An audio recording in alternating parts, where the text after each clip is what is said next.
I'm Milo. And I'm Joanna. I've been living in remote northern Quebec for the better part of the past 11 years. And I'm entering into my 5th year here.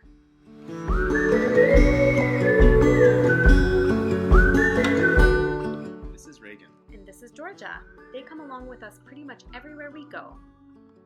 We live in a fly-in only community 120 kilometers north of the nearest road and 1,200 kilometers north of the US-Canadian border. The only way in is a 3-hour flight from Montreal. We have all spent the past few years getting to know each other, and in that time, we've come to realize that we have a unique story to share.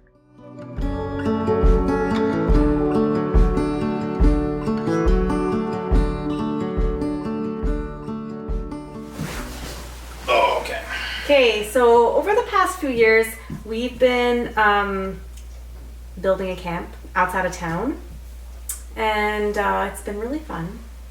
So it's kind of like a home away from home. Since we live in isolation, we need to kind of like find our own things to do. So we've been building this camp, 12 kilometers? So 12 kilometers out of town.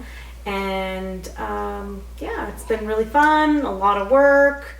And this year, in the last couple of months, something happened to the tent. What happened? Blizzard tore it apart. The tent was buried. It was buried.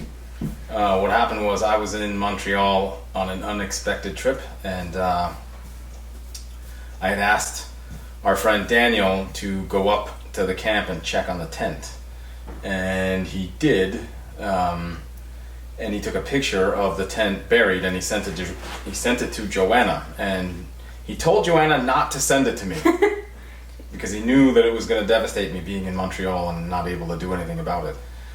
But of course, Joanna sent it to me. I had to. So there I was in Travelodge, devastated.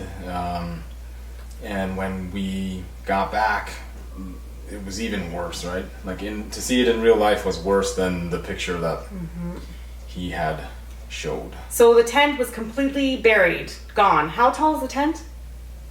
9 feet 8 inches. 9 feet. And so we got to the campsite and it was just gone. It was like it never existed. Flattened. Yeah. So it was a lot of work getting it out. So what we had to do is we had a bunch of stuff in there. So we took all of our stuff out and put it outside the tent because it was getting dangerous to be in the tent. But then what happened? So Another blizzard came. So we put the stuff outside and another blizzard came and buried our stuff. So when we went back to get our stuff, we couldn't find it either. Yeah. After a week of digging, we finally found the stuff and got it out. And in the meantime, we've kind of gotten together with one of the local Cree guys who works at the school with us, and he taught me this spring how to find trees to make my own frame, because the tent was made out of the frame was a custom built steel conduit frame. I fucked that up. So one of the guys who works at the school, his name is Isaac, heard of our misfortunes, and he asked me why I didn't decide to make a frame out of wood rather than the steel conduit that I scavenged up here. So we hauled our stuff back to town and decided that we need to start over again from scratch with our frame. Obviously the 1-inch steel electrical conduit wasn't strong enough to support the snow load, so that's when Isaac comes in. Who's Isaac? Isaac. Okay. Cut. Okay.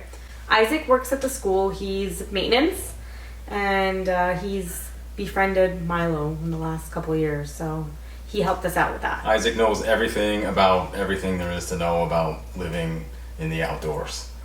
Anyway, he took us into the woods and showed us where the straight trees were to cut for poles, and then he showed us how to scrape the bark off.